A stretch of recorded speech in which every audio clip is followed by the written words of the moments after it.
बोल बम के नारा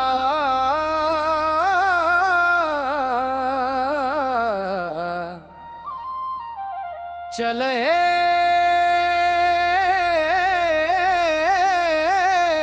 सजनवा देव घर द्वारा।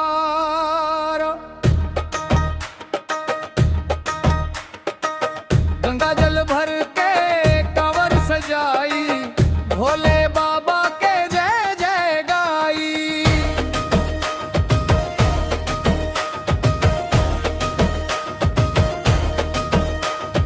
सावन के बदरिया छाए रे, मनवा में भक्ति लहरा रे।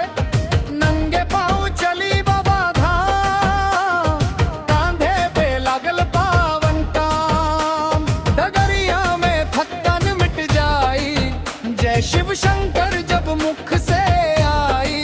साथे चला हाथे हाथ रखा, भोले के दरबार में सर झुका। घंटी बजे मन जागे, हर दुखवा आज भागे। बोलो बम सुना रे सजनवा, चल रे हम। हर हर महादेव बोल बम के नारा, चलाए सजनवा देव घर द्वारा। गंगा जल भर के कंवर सजाई, भोले बाबा के जय जय गाई।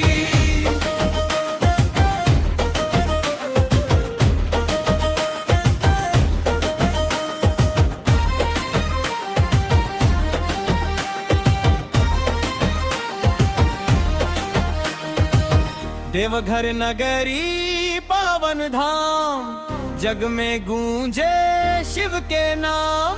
काहे घबरावा काहे डेराल, भोले के चरण में अपन भार धरो।